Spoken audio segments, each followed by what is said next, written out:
When I observe human behavior patterns, one variable consistently emerges as the determining factor between success and failure.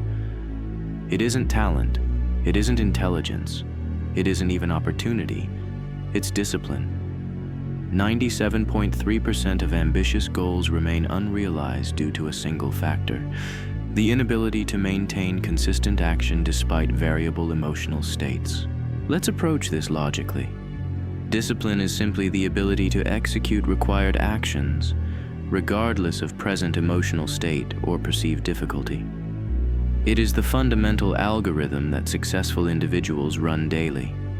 The data suggests that the correlation between consistent daily actions and achievement approaches 100%. Yet most people operate on emotional impulse, a demonstrably unreliable system. Consider the evidence. The average successful person makes approximately 15,000 micro-decisions annually that align with their stated objectives. The unsuccessful person makes perhaps 2,000. This isn't conjecture, it's mathematics. Every moment presents a binary choice: the action that moves you toward your goal, or the action that doesn't. Discipline is selecting the correct option with statistical consistency. I've analyzed the patterns of human achievement extensively. The conclusion is inescapable. Those who achieve their objectives have mastered the art of psychological override. They understand that motivation is merely a temporary chemical state. Discipline is the operating system that functions regardless of temporary conditions. The strategy is elegantly simple. Remove decision-making from the equation. Predetermine your actions. Execute without consultation of your emotional state. Document results. Adjust variables as necessary. This is how you achieve a 94% increase in probability of success. Most individuals fail because they attempt to negotiate with themselves daily. This creates decision fatigue. Approximately 35% of your cognitive capacity wasted on choices that should be automated. The disciplined mind conserves mental resources by eliminating unnecessary decision points. Consider implementing these evidence-based protocols. First, establish non-negotiable daily actions aligned with your objectives. Second, execute these actions at precisely the same time each day, creating neurological anticipation. Third, document execution with binary success-failure metrics. Fourth, analyze patterns of failure to identify environmental or psychological triggers. Fifth, systematically eliminate variables that disrupt execution. What separates the exceptional from the ordinary isn't what they know. It's what they consistently do when no one is watching. When the motivation subsides, when the task seems pointless. Those moments, the ones that appear insignificant, constitute approximately 88.7% of your ultimate outcome. The evidence overwhelming suggests that discipline isn't merely helpful for achievement. It is the primary causal mechanism. Without it, potential remains theoretical. The equation is straightforward. Consistent action over time equals inevitable results. Any other approach defies mathematical probability. I've calculated the variables. I've examined the evidence. I've deduced the patterns. Discipline isn't mystical. It's statistical. It's the most reliable predictor of achievement we have. The question isn't whether discipline works. The question is, are you willing to implement a system that has a near-perfect correlation with achievement, regardless of how it feels in the moment? The data is clear. The choice is yours.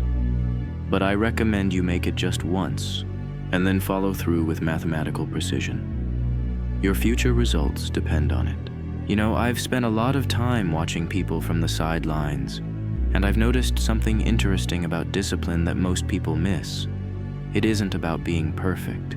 It's about being consistent when it matters most. Think about the last time you felt truly proud of yourself. I bet it wasn't when things came easily.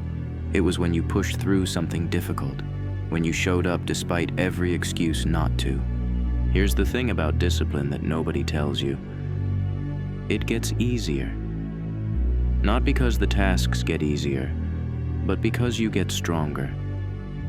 Every time you choose the harder right over the easier wrong, you're building a mental muscle. You're telling yourself a story about who you are and what you're capable of, and your brain is listening. Imagine waking up 6 months from now, a year from now, 5 years from now. The person you'll be then is being built by the choices you make today, right now, in this moment.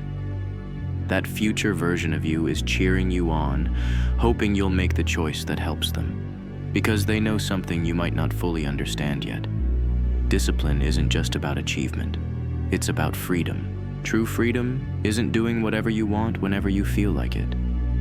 That's just being a slave to your impulses. Real freedom comes from knowing you can count on yourself, that your word to yourself matters, that when you say you'll do something, it's as good as done. That kind of self-trust is priceless, and it only comes through discipline. So how do you build this kind of discipline in real life? Start small. Ridiculously small. So small it seems almost pointless. Promise yourself you'll do 1 push-up a day, or write 1 sentence, or save $1. Then keep that promise to yourself like your life depends on it, because in a way it does. I struggled with discipline for years.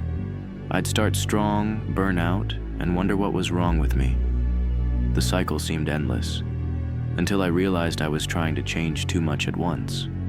I was trying to become someone else overnight, instead of becoming a slightly better version of myself each day. When I finally understood that discipline isn't about perfection, it's about recovery, everything changed. This is the truth about discipline that will transform your life. The goal isn't to never fall. The goal is to get up 1 more time than you fall. Discipline isn't built in the moments when everything goes right. It's forged in the moments when everything goes wrong and you show up anyway. That's what separates those who dream from those who achieve. Not talent, not luck. Just the quiet decision to keep going when giving up would be easier. That's all discipline really is. And that's something anyone, including you, can master.